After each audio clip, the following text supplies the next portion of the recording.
अस्सलाम वालेकुम नाजरीन, आज की वीडियो यकीनन आपको सोचने पर मजबूर कर देगी। तो चलिए वीडियो को स्टार्ट करते हैं। लड़ाई चलती रहेगी पर हम झुकने वाले नहीं हैं। ये पुलिस हमारी रक्षक है। ये आज हमें धक्का मारती है और हमारे ऊपर इतने लोग गिरे हैं। अगर कुछ हो जाता, मैं घर पे कह के आया था कि माँ मैं प्रोटेस्ट में, अगर मुझे कुछ हो जाता मेरी माँ क्या कहती। अभी मेरे सामने बैरिकेड्स गिरे हैं और पुलिस ने डंडे चलाना शुरू कर दिया है।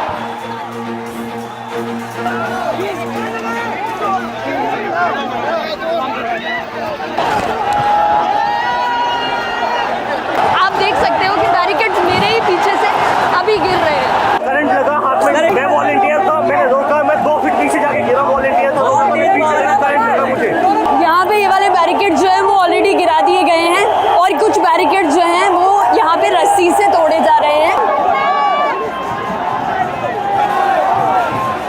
उनके पास एक हेलमेट, गन और लकड़ियाँ हैं। ये इसमें जो है टीयर गैस रखी है और ये वो गन है जिससे गैस छोड़ी जाती है। यहाँ बहुत सारे लोग भागते हुए आ रहे हैं। क्या हुआ भाई? बहुत सारे स्टूडेंट लोगों को मारा गया वहाँ पर और उनको अभी भगाया जा रहा है।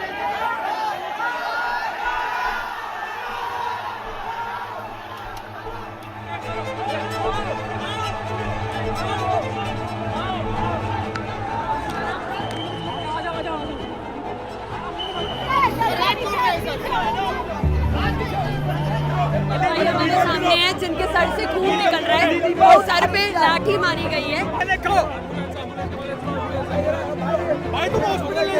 ये लड़ाई चलती रहेगी पर हम झुकने वाले नहीं हैं।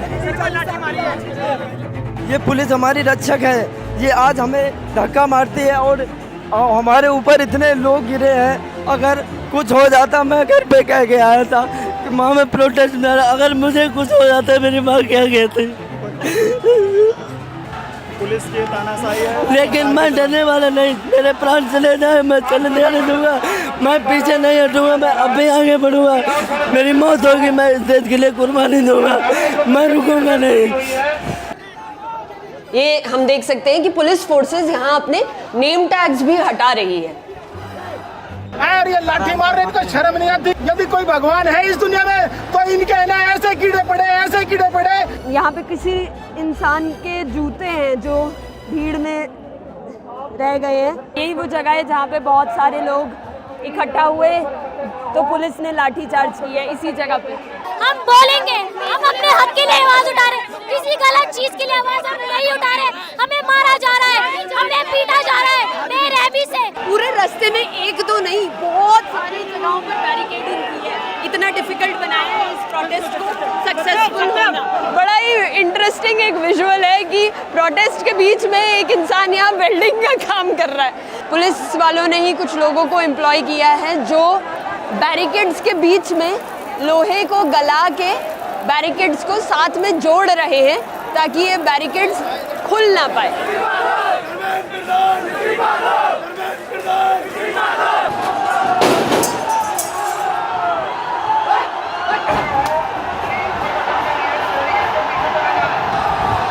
आप देख सकते हो कि बैरिकेड्स मेरे ही पीछे से अभी गिर रहे हैं।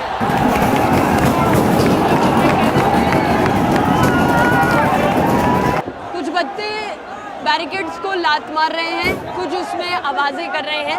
सब बस चाहते हैं कि बैरिकेड्स गिरे ताकि आगे प्रोटेस्ट बढ़ पाए।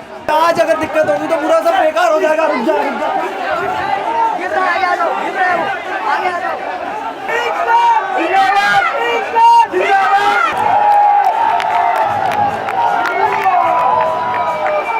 जो लोग सबसे पहले इन बैरिकेड से निकले हैं वो कह रहे हैं कि इससे करंट निकल रहा है। करंट का झटका छोड़ा इन्होंने। हम ऊपर सारे उस पे थे, हम जितने पूरे लाइन से लगे थे सब इतनी दूर जाके गिरे उस करंट से, बहुत ज्यादा दूर। हमको मारो मत, मैं बीटेक सेकंड ईयर का स्टूडेंट हूँ, बस मारो मत, प्रोटेस्ट के लिए आए हैं। चल चल चल चल। बच्चों का दर्द नहीं पता है मैडम। आज देखो कैसे मारे हैं, एक लाठी नहीं, एक लाठी इधर मारे है, इधर मारे, इधर मारे, इधर मारते हैं, सभी जगह फूटे पड़े हैं। क्या किसके लिए हम लाठी खाए हैं? आप हमें अच्छी शिक्षा दो, अच्छी सिस्टम दो, हम क्यों मार खाएंगे? हम क्यों धरना प्रदर्शन करेंगे? हमें शौक थोड़ी है लाठी खाने की मैडम। मेरे को एसपी लाठी मारा, एक एसपी होकर लाठी चला रहा है स्टूडेंट के ऊपर, वो पुलिस वाले बंदूक लेकर आए। यहाँ पे क्या कोई आतंकवादी है क्या? मतलब कितनी बड़ी विडम्बना का विषय है ये कि पुलिस बंदूक लेकर आती, यहाँ आर्मी आई, आर्मी जैसे यहाँ कोई अपराधी या गैंगस्टर आया हो। हमें दिख रहा है कि यहाँ पे सामने बहुत सारी पुलिस की वैन्स भी हैं और उन वैन्स के ऊपर टीयर गैस के बंदूकें लेके पुलिस तैनात है। अब जो लास्ट बैरिकेड था, लास्ट जो बचा हुआ बैरिकेड था, वो भी गिर चुका है।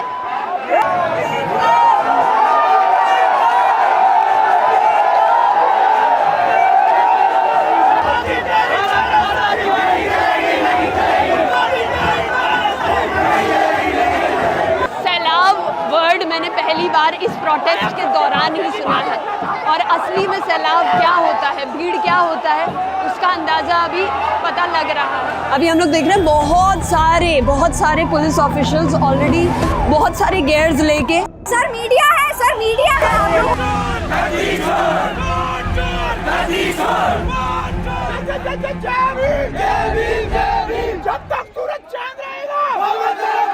मेरा बच्चा भी नीट का एग्जाम दिया था, इतना फ्रस्ट्रेशन था, कहता पापा मैं मर जाऊं, बस अब ये स्थिति है, तो क्यों नहीं आदमी करेगा, क्यों नहीं आदमी? आज हम अपने बच्चों के लिए आए हैं, अपने बच्चों के लिए इंसाफ मांग रहे हैं। एक बाप को एक बेटे को पढ़ाना आसान होता है क्या? एक बेटी थी, उसने फांसी लगा लिया। सोचो ये हालत है, ये सरकार कब सुधरेगी, कब नहीं सुधरेगी बताइए। आप यहाँ पे क्यों आए हैं? मेरा बेटी 2 परीक्षा दिया, पेपर आउट होने के चलते मेरे बेटी को नहीं हुआ, इसलिए मैं आया हूँ। अपने बेटी के लिए आया हूँ, आने वाला पीढ़ी के लिए आया हूँ और लोकतंत्र के लिए आया हूँ, आने वाला कई पीढ़ियों के लिए आया हूँ। मैं अपने लिए नहीं आया हूँ, अपना हक मैं लेके रहूंगा, लेके रहूंगा, लेके रहूंगा। तो अभी जब ये प्रोटेस्ट की वीडियोस बाहर आएंगी ना भाई, कई लोग बोलेंगे कि इन्होंने ही कुछ किया होगा जिसकी वजह से इन्हें मार पड़ी। पीसफुली प्रोटेस्ट हम क्यों करेंगे? डॉक्टरों ने भी कुछ नहीं किया, वो बोल रहे थे कि हम बाहर जाओ। तेरे कह रहे थे करा लिए ना जाओ, मजाक नहीं है ये। हमारे कंट्री के बच्चों को अगर इस हालत में आना पड़ रहा है, मजाक नहीं है ये। आपने हाथ उठाया था? नहीं, हमने हाथ नहीं उठाया। आप क्यों आए थे भाई यहाँ पे?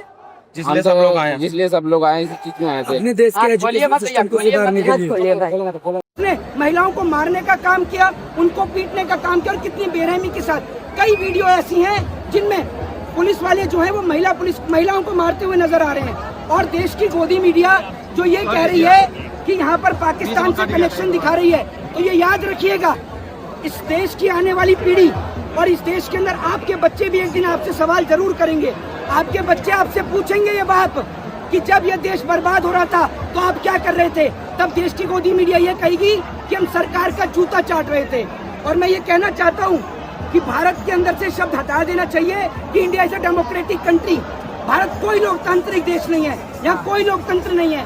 आप मुझे ये बताइए, यहाँ पर प्रोटेस्ट करने के लिए परमिशन चाहिए होती है और यहाँ पर जंतर मंतर की लाइट उड़ा दी।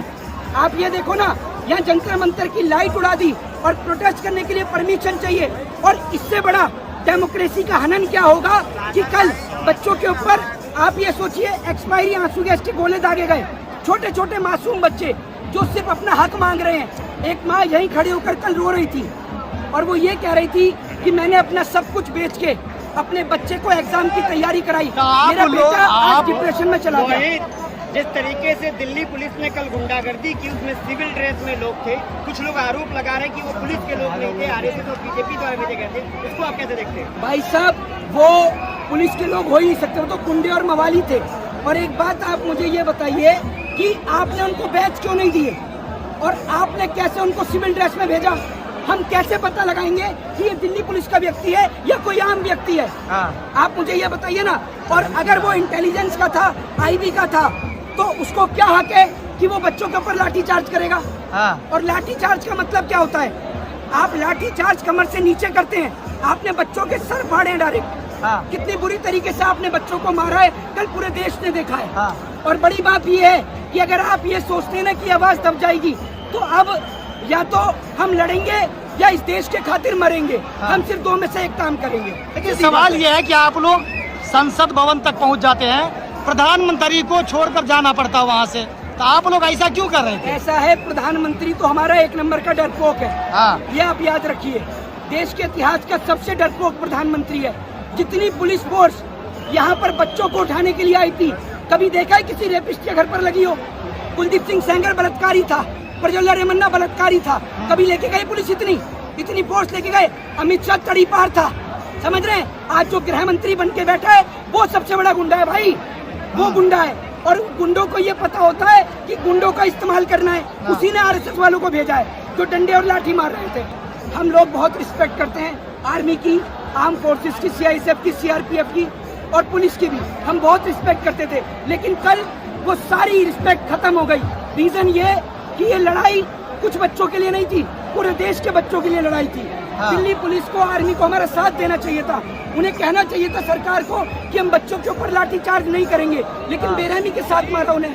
शर्म आनी चाहिए पुलिस को भाई, शर्म। और डूब के मर जाना चाहिए।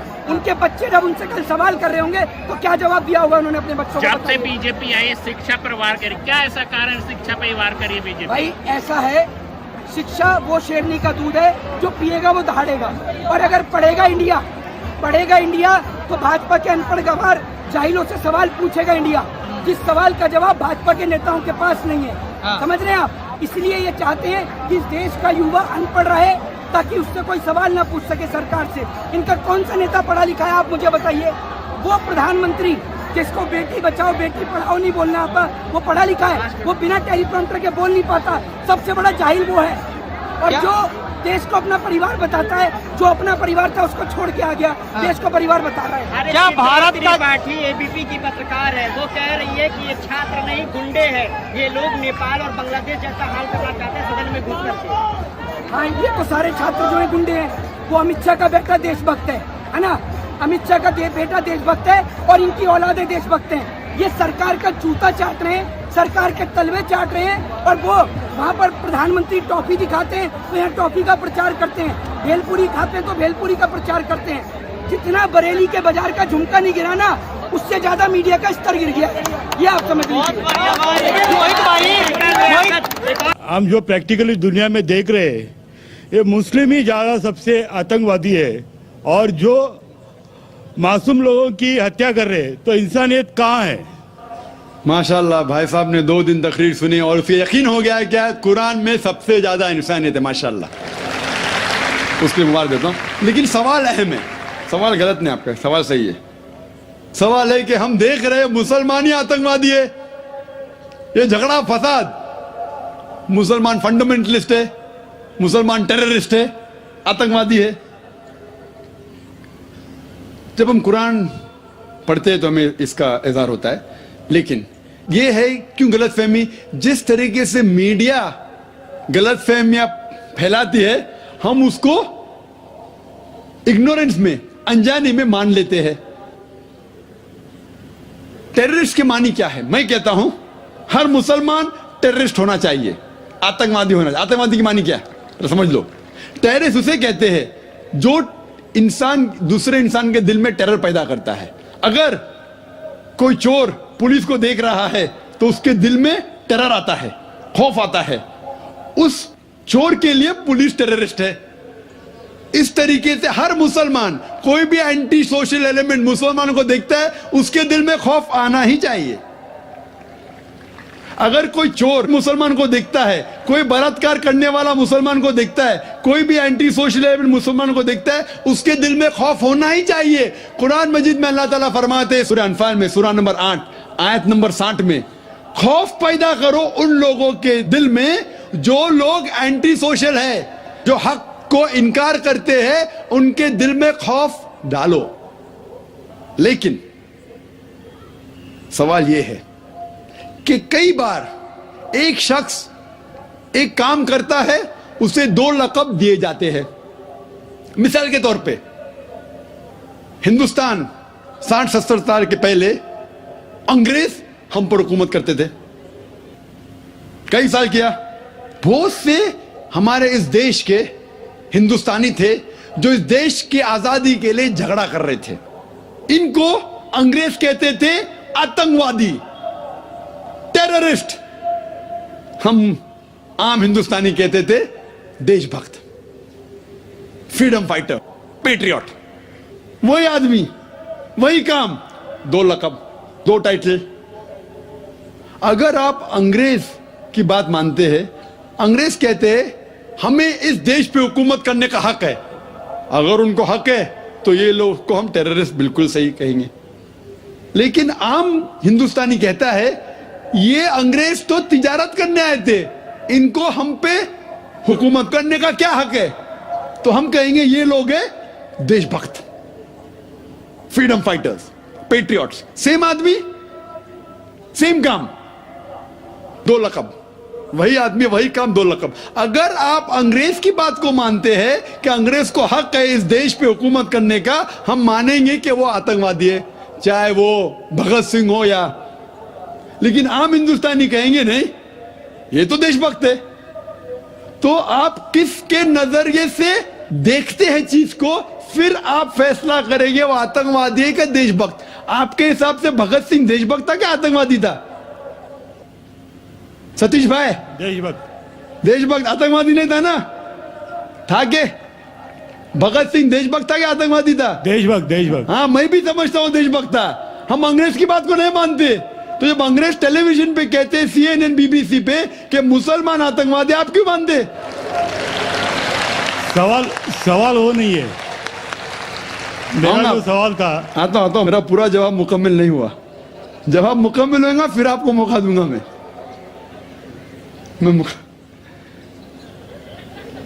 Nelson Mandela, old south African government जो थी, सफेद हुकूमत, वो नेल्सन मंडेला को टेररिस्ट नंबर 1 कहती थी। उसे अरेस्ट करके रॉबिन आइलैंड में 25 साल के लिए कैद कर दी। Terrorist number 1। जब नई हुकूमत आती है उसे छोड़ देती है, उसे प्रेसिडेंट बनाती है, टेररिस्ट बन जाता है प्रेसिडेंट। चंद साल बाद उसे नोबेल प्राइज फॉर पीस मिलता है। वही आदमी, वही काम। ऐसा नहीं कि पहले वो गलत काम किया, फिर अच्छा काम किया, फिर उसको अवार्ड मिला।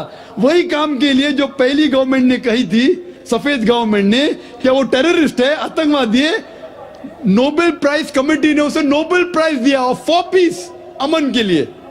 हैरत की बात है, जो आदमी आतंकवादी है उसको मिलता है नोबेल प्राइज फॉर पीस। जो आदमी का पावर है, जो आदमी वो कहता है, लोग उसकी बात को मान लेते हैं इग्नोरेंस के अंदर, अनजानी में। लेकिन कुरान कहता है सूरह इसरा में, सूरह नंबर 17 आयत नंबर 81 में, वकुल जाल हक वज़ाकल बातिल इन्नल बातिल काना ज़हूका। जब हक बातिल से टकराती है, बातिल का सर्वनाश हो जाता है। ब्रिटिशर्स अमेरिकन के ऊपर हुकूमत करते थे। अमेरिकन रेवोल्यूशन हुआ 18 सदी में। ब्रिटिशर्स कहते थे, मैं लंदन गया था 2 महीने पहले, वापिस से जाऊंगा 2 हफ्ते बाद। वो बॉम्ब ब्लास्ट हुआ था ना, बॉम्ब ब्लास्ट हुआ था, पता है, 7 जुलाई को। तो लोग आए थे, खराब है, मैं भी बोला ठीक है खराब है। तो वहाँ टोनी ब्लेयर आने वाले थे, वक्त नहीं मिला तो अपने चीफ ऑफ पुलिस को भेजे, बाद में मेयर आए थे।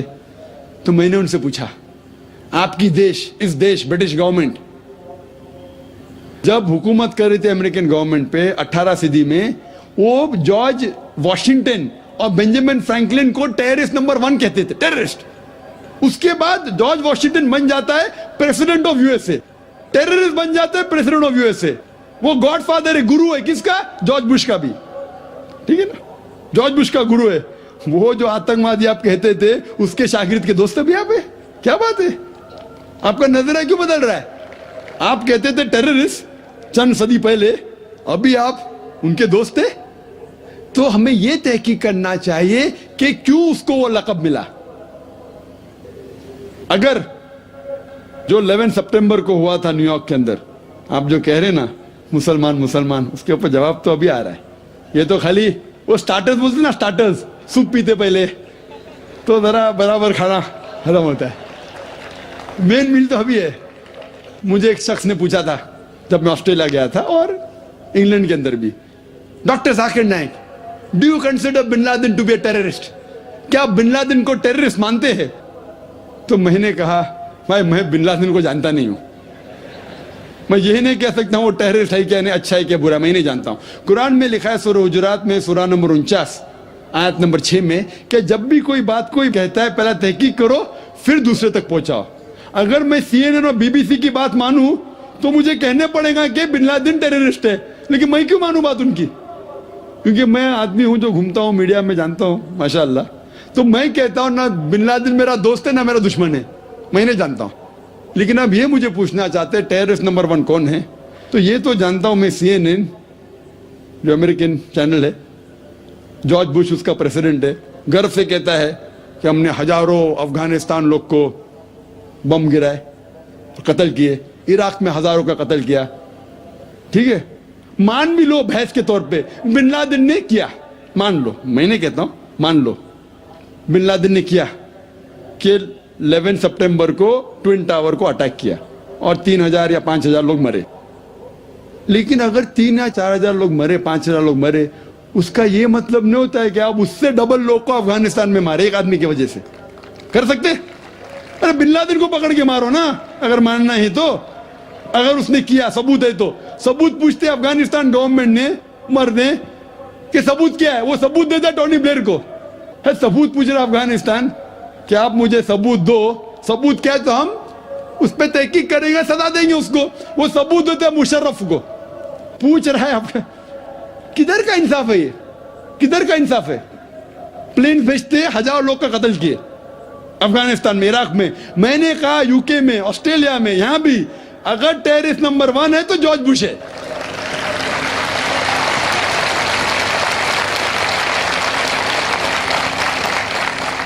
ट्विन टावर को किसने गिराया? CIA, FBI का क्या बजट है? इन लोग गर्व से कहते हैं अगर परिंदा भी पेंटागन के ऊपर उड़ेगा तो हम पहचान सकते। एक हवाई जहाज 1.5 घंटे बाद आके उसमें ठोक देता है, उनको पता ही नहीं चलता है। बहुत से अमेरिकन लोग, मुस्लिम लोग छोड़ो, क्या कहते हैं अमेरिकन लोग, क्रिश्चियन लोग कहते हैं क्या ये इनसाइड जॉब था, अंदर की बात थी, ये अंदर की बात। जिस तरीके से ट्विन टावर गिरा वो प्लेन के जरिए गिर ही नहीं सकता है।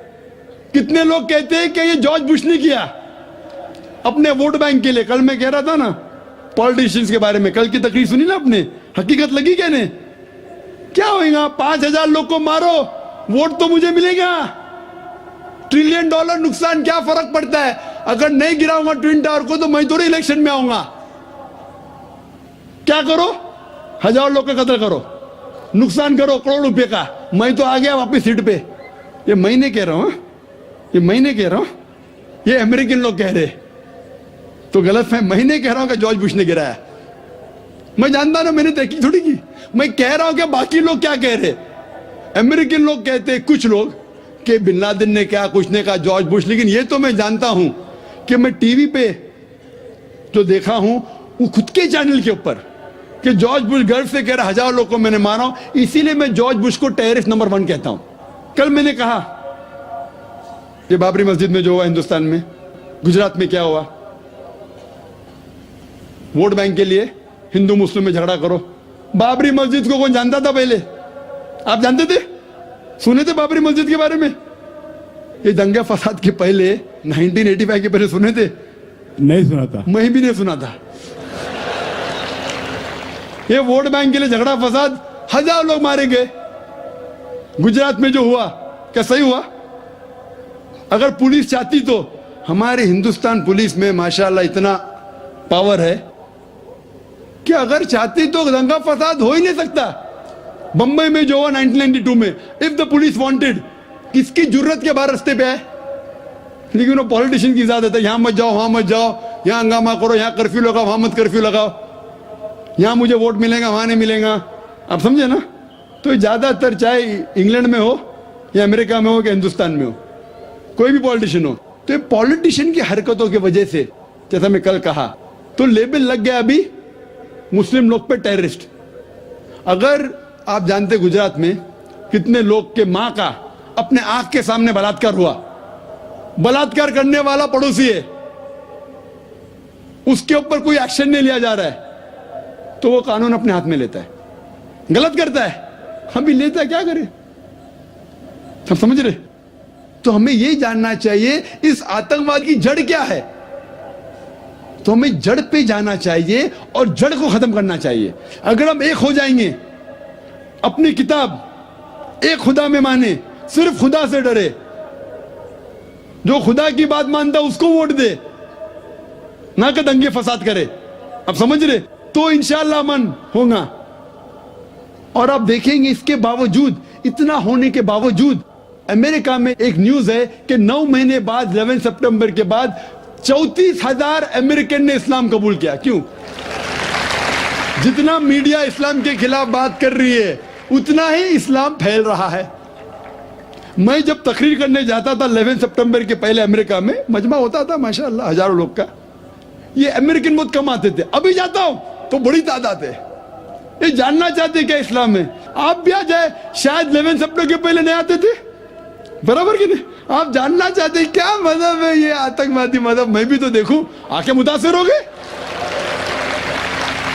क्या नहीं? अल्हम्दुलिल्लाह, डंके की चोट पे कहता हूं, मैं क्यों डरूं किससे? क्योंकि अल्लाह ताला फरमाते हैं सूरह अल इमरान में, सूरह नंबर 3 आयत नंबर 54 में, मकरुम मकरल्लाह वल्लाहु खैरुल माकिरीन। उनने प्लान किया, प्लानिंग की, अल्लाह ने भी प्लानिंग की। सबसे बेहतरीन प्लानर अल्लाह है। ये वेस्टर्नर्स प्लानिंग कर रहे कि इस्लाम को दबाने को, इस्लाम और बढ़ रहा है और फैल रहा है। जितने दबाने की कोशिश कर रहे हैं फैल रहा है। मीडिया कहती है कि इस्लाम में खवातीन के हुकूक नहीं है। 2/3 ऑफ द पीपल एक्सेप्टिंग इस्लाम, 66% के ऊपर जो लोग इस्लाम कबूल कर रहे हैं अमेरिका और यूरोप में, वो वुमेन है, औरतें। अगर औरतें को हुकूक हक नहीं मिलते इस्लाम में, तो ये अमेरिकन औरतें इस्लाम क्यों कबूल कर रहे, यूरोपियन औरतें क्यों कबूल कर रहे? क्योंकि इनको इस्लाम में जितने खराबी दुनिया में है उसका हल मिल रहा है। योन रेडली थी एक ब्रिटिश रिपोर्टर जो अफगानिस्तान में गई थी रिपोर्ट करने के लिए तालिबान के वक्त। जिस तरीके से सलूक किया तालिबान ने उनके साथ, मैं तालिबान का दोस्त नहीं हूं भाई, तो आप बोलेंगे तालिबान का एजेंट आ गया। मैं ना बिन लादेन को जानता हूं ना कोई तालिबान को जानता हूं, हक की बात कहता हूं, डरता नहीं हूं। अगर ब्रिटिशर्स ने कहा कि भगत सिंह टेररिस्ट है, मैं उनके खिलाफ हूं, डरता नहीं हूं। तो योन रेडली ने इस्लाम कबूल किया, बाद में गई थी खिलाफ लिखने के लिए, मुतासिर हो गई, मुस्लिम बन गई। तो इसीलिए हमें हक की तहकीक करना चाहिए और हमें जो लोग हक के खिलाफ है उनके साथ जंग करना चाहिए। तो मेरे प्यारे मुअज़्ज़िज़ नाज़रीन, ये थी हमारी आज की वीडियो। इस वीडियो में तो आप लोगों ने देख ही लिया कि किस तरह मासूम आवाम को मार रहे थे लाठियों से। दोस्तों, किसी का सर फोड़ा, किसी का हाथ ज़ख्मी किया, किसी को अस्पताल पहुंचाया और कई मर गए। दोस्तों, वीडियो तो आप लोगों ने देख ली। उम्मीद है कि आपको इस वीडियो से कुछ ना कुछ सीखने को मिला हो और इस शख्स की बातें भी आप लोगों ने सुनी। इन्होंने यकीनन बहुत ही काफ़ी हद तक सही कहा। और दोस्तों, आप भी अपनी कीमती राय का इजहार कमेंट सेक्शन में ज़रूर कीजिए। आपको वीडियो कैसी लगी, वीडियो को लाइक और चैनल को सब्सक्राइब करना बिल्कुल ना भूलिए। और डॉक्टर जाकिर नाइक ने जो बयान किया, उम्मीद है कि आपको पसंद आया हो। जाकिर नाइक ने भी बहुत ही शानदार और बहुत ही खूबसूरत तरीके से समझाया। उम्मीद है कि आप भी समझ के होंगे। तो दोस्तों, वीडियो को लाइक और चैनल को सब्सक्राइब करना बिल्कुल ना भूलिए। और अगर आपके ज़हन में कोई भी सवाल है, आप बिना झिझक पूछ सकते हैं। इंशाअल्लाह ताला आपके सवाल का जवाब हम ज़रूर देंगे। तो दोस्तों, मिलते हैं नेक्स्ट वीडियो में, तब तक के लिए अल्लाह हाफिज़।